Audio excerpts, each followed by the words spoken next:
Hello, everyone. On June 14th, President Vladimir Putin announced that Russia is ready to start negotiations with Ukraine. Today, we're presenting a concrete, genuine peace proposal. If Kyiv and the Western countries reject this proposal as they have before, it will be their responsibility, both politically and morally, for the continued bloodshed. Putin stated during a meeting with senior diplomats at the Russian Foreign Ministry in Moscow on June 14th. Putin outlined a series of conditions for starting peace negotiations with Ukraine, emphasizing that these conditions are very simple. Ukraine must completely withdraw from the self-proclaimed Donetsk and Luhansk People's Republics, as well as from the areas of Zaporizhia and Kherson. Once Kyiv declares its readiness to do this and begins the actual withdrawal of troops from these areas, as well as officially abandoning plans to join NATO, we will immediately cease fire and begin negotiations, Putin clarified. Furthermore, the Russian president demanded that Ukraine maintain a neutral, non-aligned, and non-nuclear status to resolve the conflict peacefully. Our fundamental position is as follows. Ukraine must have a neutral, non-aligned, non-nuclear status, along with the demilitarization and denazification of the country, Putin explained, adding that these points were widely agreed upon during the negotiations in Istanbul in 2022. Putin stressed that Russia is ready to negotiate with Ukraine as soon as possible, acknowledging the complex issues involved. I repeat, we will do this immediately. Naturally, we will also ensure the safe and unhindered withdrawal of Ukrainian forces, the Kremlin leader added. However, Putin noted that President Volodymyr Zelensky's term has ended and his legitimacy cannot be restored in any way. According to Putin, the Ukrainian parliament remains the only legitimate authority in the country. He further stated that canceling elections reflects the current Kyiv administration's effort to cling to power, which is prohibited by the Ukrainian constitution. Under the Ukrainian constitution, Zelensky's term ended on May 21st. A presidential election was scheduled to take place in Ukraine on March 31st to select his successor. However, late last year, Zelensky announced that Ukraine would not hold any elections during the current state of martial law. Ukraine has been under martial law since the conflict with Russia erupted in February 2022, and the Ukrainian parliament has repeatedly extended this status. At the end of 2022, after Russia annexed 4 regions, Donetsk, Luhansk, Kherson, and Zaporizhia, Zelensky signed a decree banning any negotiations with the Russian president, Vladimir Putin. He also proposed a 10-point peace plan, which included demands for Russia to withdraw all troops, pay war reparations, and restore Ukraine's 1991 borders, including Crimea. Moscow dismissed this plan, despite multiple assertions of being open to negotiations with Ukraine.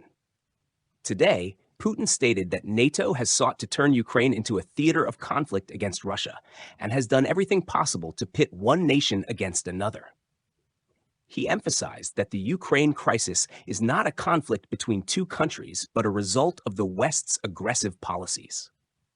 The Ukraine crisis is not a conflict between two nations or peoples caused by some bilateral issues. The roots of the conflict are not in bilateral relations. The events in Ukraine are a direct result of global and European developments at the end of the 20th and early 21st centuries. It is the West's aggressive and reckless policies pursued over the years, Putin explained. Meanwhile, a Russian Foreign Ministry spokesperson declared that the new U.S. Ukraine security agreement is merely a piece of paper. These agreements mean nothing and have no legal force, said Maria Zakharova, the Russian Foreign Ministry spokeswoman, during a press conference on June 14th. Zakharova noted that these agreements mainly aim to show the remaining citizens in Ukraine that the international community still supports them. In reality, they are avoiding any legal responsibility for Ukraine's future. Zakharova's statement followed Ukraine's signing of a 10-year security agreement with the U.S. and Japan on the sidelines of the G7 summit in Italy. The agreement aims to strengthen Ukraine's defense capabilities and bring Ukraine closer to NATO membership, committing future U.S. administrations to support Ukraine, even if former President Donald Trump is re-elected. The agreement outlines the U.S. intention to provide long-term assistance, including equipment, training, and advisory support, as well as technical, intelligence, and security industry assistance to develop Ukraine's defense and security forces capable of protecting its independence and sovereignty and preventing future attacks. The agreement allows for intelligence sharing, military training programs, and joint military exercises. President Zelensky described it as a historic agreement and a bridge helping Ukraine move closer to NATO membership. Ukraine has long pursued NATO membership, but the alliance has yet to provide a specific roadmap for Ukraine's accession. If Ukraine joins NATO, it would be guaranteed security under Article 5 of the NATO Charter, which provides for collective defense. While Ukraine has not yet achieved NATO membership, it has signed bilateral security agreements with numerous countries. On June 13th, Zelensky's office announced that Kyiv had signed a total of 17 security agreements and was preparing to sign 10 more. G7 leaders from Canada, France, Germany, Italy, Japan, the UK, and the US are currently meeting in Italy. One of the summit topics is how to maintain support for Ukraine.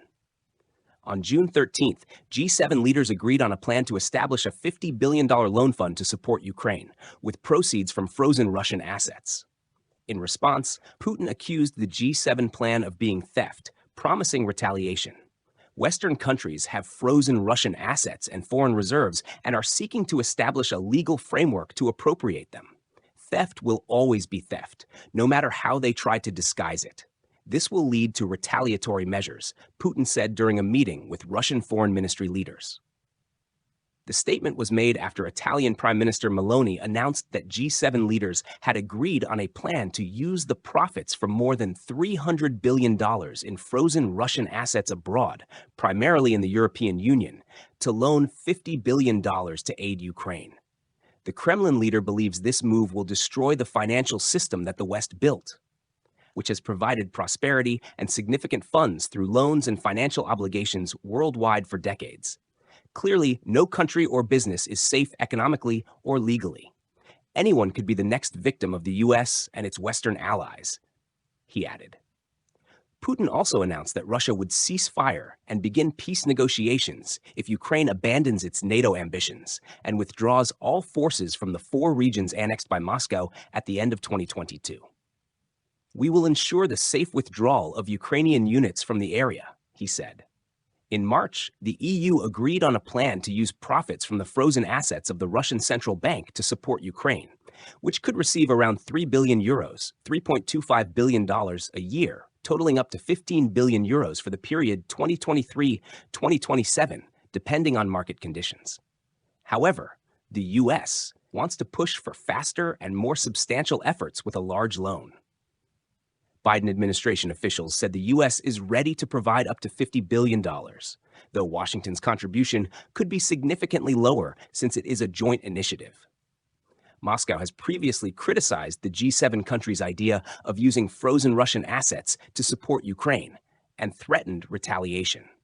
In May, Putin signed a decree on the procedure for confiscating U.S. assets frozen in Russia to offset damages caused by Western sanctions.